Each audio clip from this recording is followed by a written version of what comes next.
One of the things that is quite a contentious point is whether LPs should actually pay fees to the GP for co-investment opportunities. Alain, what do you think? Well, look, I think it really depends.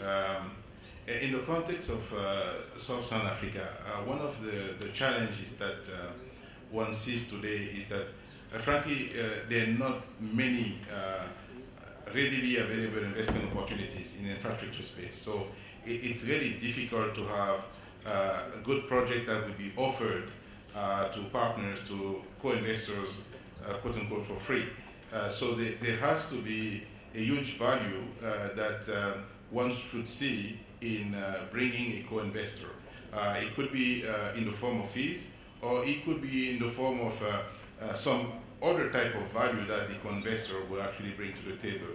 So if you have an LP which brings a lot of value, you may not charge a fee, but if you have just an LP that is only bringing money, I think it's appropriate to think about charging a fee for offering that pool of a good project that the LP will be investing in. So the theme there is that if co-investment equals partnership, then, or rather partnership should probably lead it and it's manifested through co-investment. So co-investment is the manifestation of the partnership ethic. Yeah, I think it would be almost a better way to put it. Instead of saying co-investment, which has a somewhat difficult connotation, if you say building partnerships, really putting together partners to deliver something, then it becomes a bit more positive. A co-investor, we at IFC InfraVentures, we are in the development, project development. Mm-hmm. But we know that we need sometimes co-investors that are bringing certain kind of value, either a strategic partner bringing operating expertise, or they could be sovereign wealth funds with access to governments in their own countries, bringing something to the table, and therefore the co-investment relationship would be fairly natural and fairly smooth. Now, as Patience was saying, if you know you've worked with an entity before, a potential investor, the co-investment also relationship is smoother than if it's just one entity that comes to you and say, hey, listen, can I co-invest with you in one particular project? Okay. But another thing I just want to maybe draw on is the issue of proprietary deal flow. So again, talking from a private sector GP orientation, raising funds, marshalling capital, Patience, you know this, is the lifeblood of the business.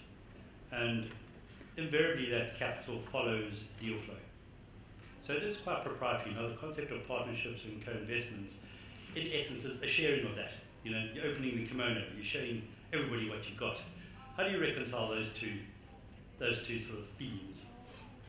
It's interesting. Actually, yesterday we had a day where we were discussing project development, and you know, I was very much hoping that there would be some developers with project coming to us to discuss how we can help develop projects. But most of the people that came to talk to me were people with money that were looking at my deal flow for them to invest alongside IFC.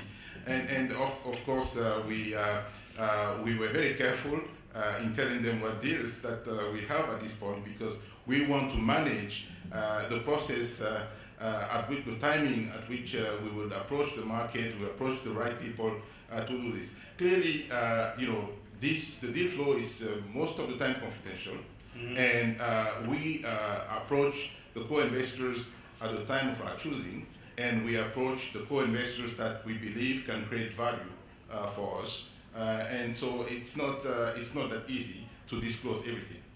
And I'm sure you have occasions where people get grumpy that you don't approach it. Many times. Doing business in Africa, you can't afford to be without Africa Investor.